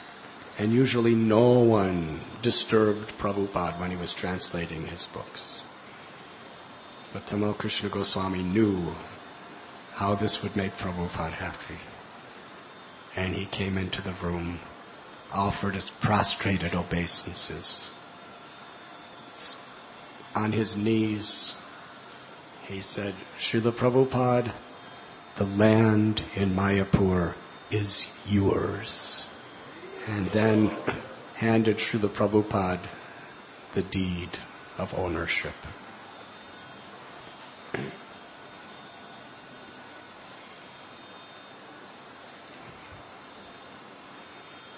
I don't remember the exact words, but I think Prabhupada said, I was waiting for you. Prabhupada was so very, very pleased.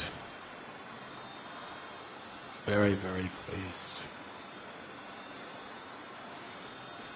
And longer than anyone else, he served as Prabhupada's personal secretary. And during Prabhupada's last year in this world, he especially had Tamal Krishna Goswami, his personal secretary, organizing everything around him until his departure.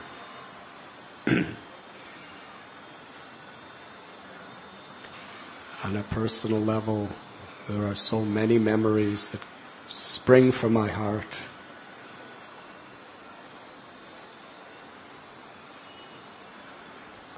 I remember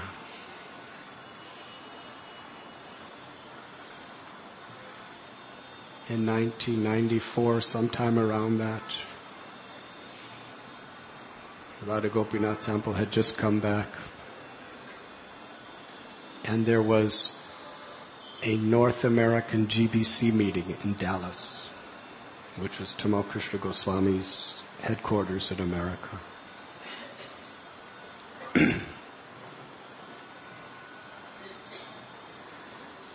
There were dozens of sannyasis, probably a dozen GBCs, all temple presidents from every part of America, all the senior devotees, many from all over the world were there for this conference.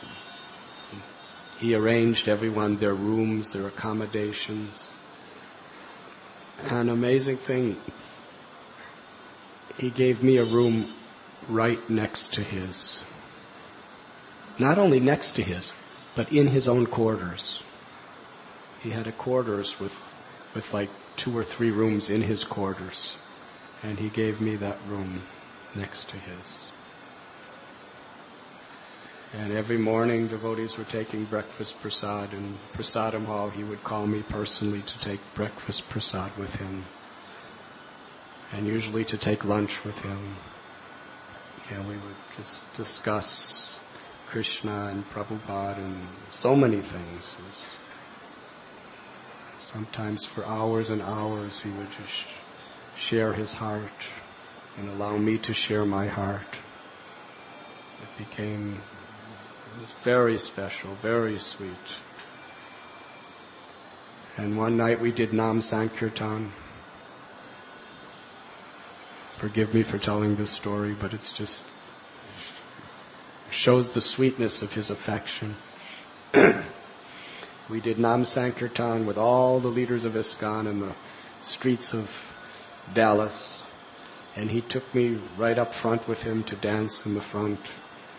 And the next morning there was a newspaper article, and there was a photograph of the kirtan, and I was right in front, and he called me into his room, and he was smiling ecstatically, and he showed me the photo, and he said, look at the person in front. He looks just like Lord Chaitanya Mahaprabhu.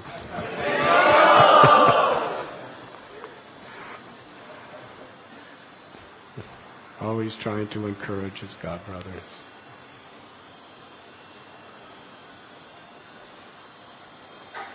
When he procured this land at Govardhan,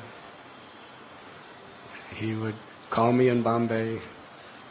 Said, are you busy now? I said, I'm very busy. I have this problem, and I have this program and that program and so many other programs arranged. Because in those days, most of you were not around in those days. But in those days, usually we gave class every morning, and we had a late night program 7 days a week. Do you remember Govinda Prabhu? Mahaprabhu, you remember? Every night of the week we'd have programs. And no program in Bombay is not late. Because nobody comes till late. And nobody lets you leave till later. So we had scheduled like months before, every night, this place, 7 days a week, programs all day, going to different people's houses during the day. So everything was, and he said, are you busy? I said, I'm very busy. He said, well, I want you to come to Govardhan. I want to discuss something with you. As he was building that Bhaktivedanta ashram. I said, Maharaj, when should I come? He said, today. He said, but I have so many other programs. He said, no, you have no other programs. You come today. I said, I want you to come today. I need you to come today. Come today. I said, I'm coming. So I came on that day. And we did Govardhan Parikrama together. And then at night, sitting very, very high up in the roof till late at night, we were just discussing the glories of Govardhan together. It's very sweet.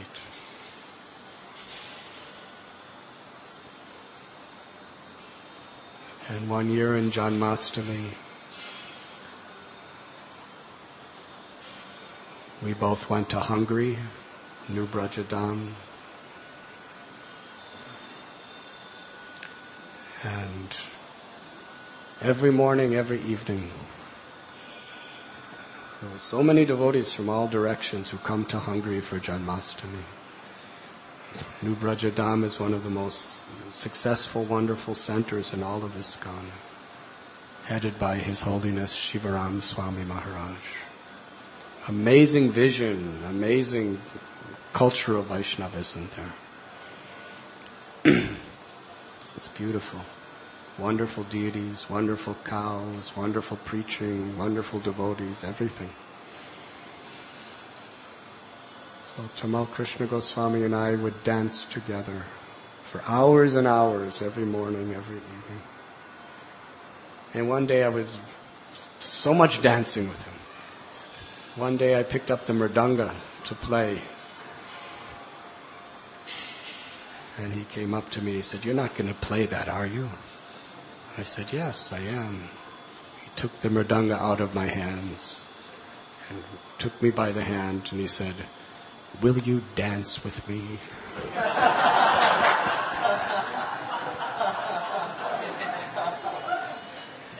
So we danced. I can say I've never danced in kirtan with greater pleasure than dancing with Tamal Krishna Goswami Maharaj. It was very special.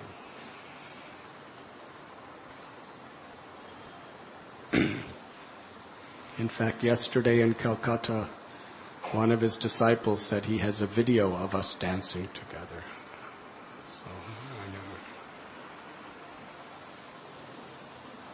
And when he came to Mayapur, there was so much to be said. So many devotees were brought to this movement by him, directly by his amazing, powerful preaching. At a certain point, he was inspired to go to college, to establish Krishna consciousness in the academic circles.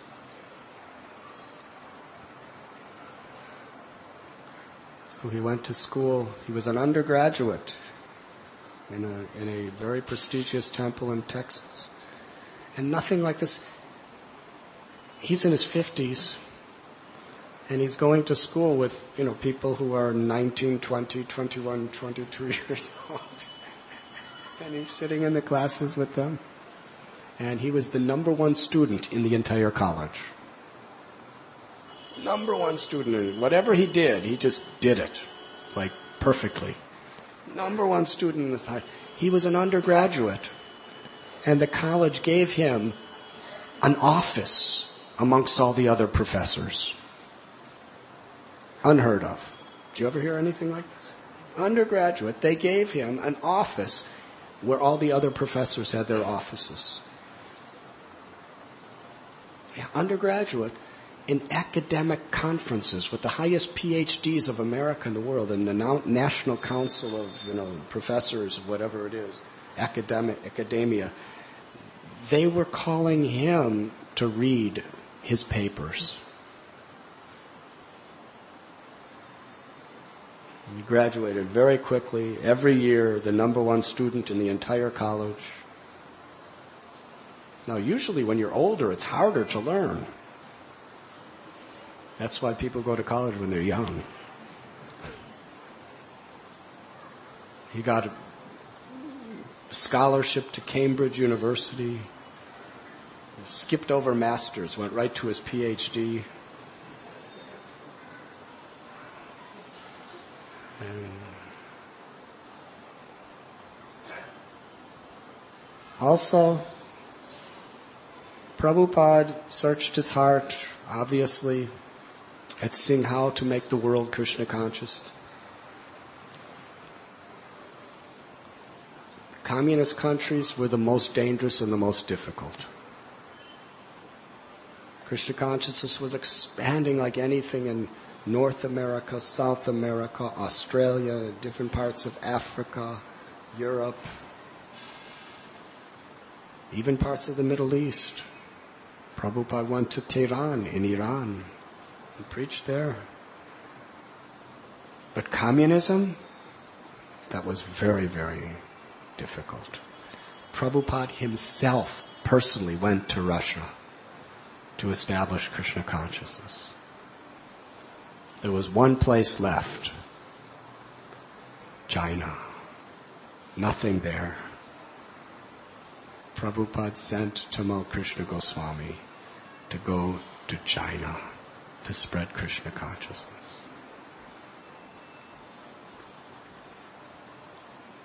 And he did. He established a foundation and made it grow.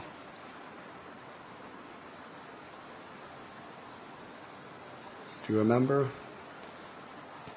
A few weeks ago, about 20 devotees from China came here to Radha Gopinath Temple. There was about 100 devotees from China in Mayapur not long back. There are thousands of people becoming Krishna consciousness in China. It's all underground. And most of the major preachers are the disciples of Tamal Krishna Goswami.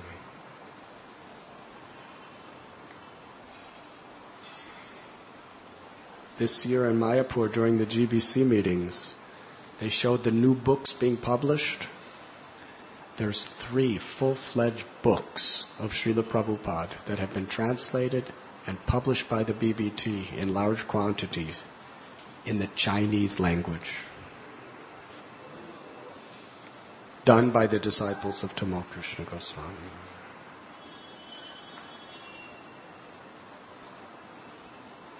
And in his last days in Sri Mayapur,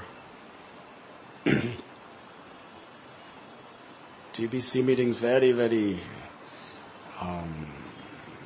they're quite rigorous because discussing so many intense topics. It's a wonderful association of wonderful devotees, but it's very, very strenuous. 2 weeks of meetings, usually all day, every day, and then meetings after the meetings and meetings before the meetings. Well, every night he called anyone who wanted to come to his room for kirtan. And he established a tradition. There are devotees who to this day say they were the most intense, ecstatic, emotional kirtans they've ever experienced in their lives. He was inspiring them to come kirtan. And during those times, I was given the fortune of spending many, many hours just alone with him, discussing so many subjects of how to serve Srila Prabhupada.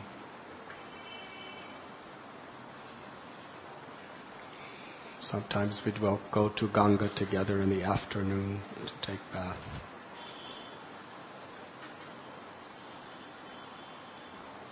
And then on this day, the disappearance day of Jagannath Das Babaji Maharaj and Rasikananda Prabhu, he unexpectedly, suddenly left us in Fuliagram, in the place of Haridas Thakur.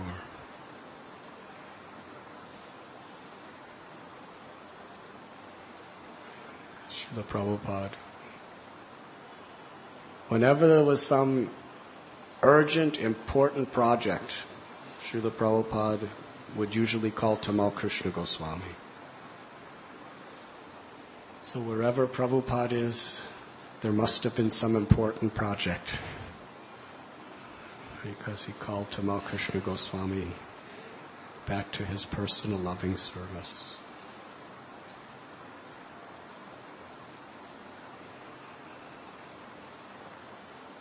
Yes,